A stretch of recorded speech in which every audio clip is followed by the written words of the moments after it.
Julian Alaphilippe, I mean, taking a bottle at 17 kilometers to go, like, let's stay on this for a while because, like, are you kidding me? This is a Frenchman in France wearing the yellow jersey. This is Julian Alaphilippe.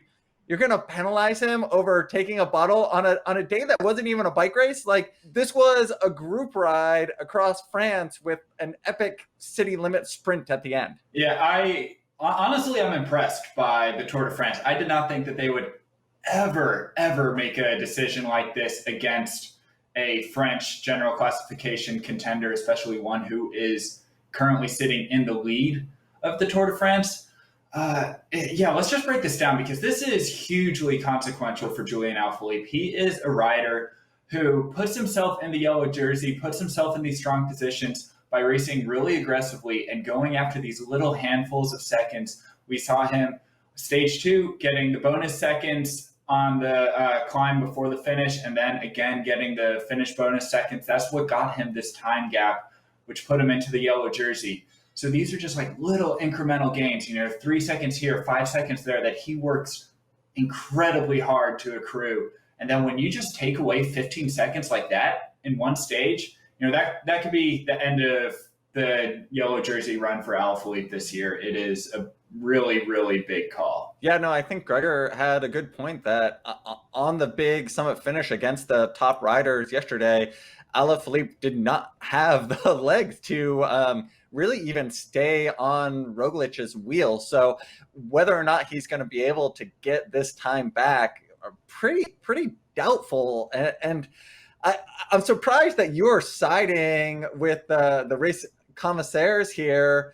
Lay out for me, Michael, like why I can see why this rule exists, but why it would be enforced in this circumstance. What is the point of enforcing a rule that was completely inconsequential to the race? What you're saying is we need to go back to the days of picking and choosing what rules we enforce in cycling. And where did that get us? That got us Omerta, a lot of doping. That got us Ted King being thrown out of the Tour de France for missing the time cut by a second, if that, while Mark Cavendish was minutes and minutes outside of the time cut on another stage and he was able to stay in. These inconsistencies are a major problem in cycling. They have been a major problem for a long time, and I don't like the decision. This is not a popular decision, but a rule is a rule. You have to change the rule. You can't just selectively enforce them. So I'm not blaming the race commissaires. I'm not necessarily even siding with them, but they did their job, and I think that that's what we all have to expect them to do. The fault of this, though, is the Deceuninck Quick-Step team. I don't understand how they put a Soigneur at 17.1 kilometers to go. I don't know if this was just a lapse of judgment. It was such an easy day out there. Maybe they, just missed, were kind of asleep at the wheel and didn't realize that we were within the last 20 kilometers to go. Or maybe, they just thought, UCI, they don't enforce rules very often. We can get away with this. Whatever the case, this I don't really think was Julian Alaphilippe's fault. He was riding. He saw a Soigneur on the side of the road offering him a bottle, and he took it. That's what you do as a professional rider in a Grand Tour. You eat and drink at every possible moment.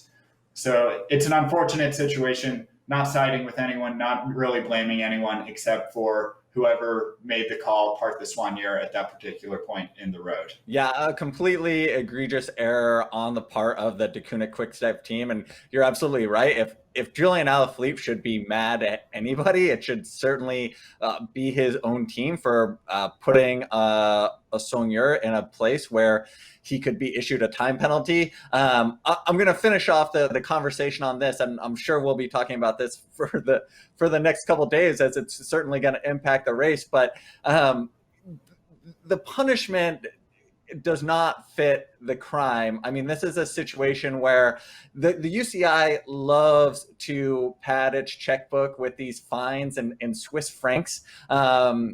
And make everybody else do the conversion from their home currency. So they could have issued Deceuninck Quick-Step a fine in this case, which I think would have, been a slap on the wrist, which was an appropriate penalty for what occurred here. Just kind of saying, hey, you broke a rule.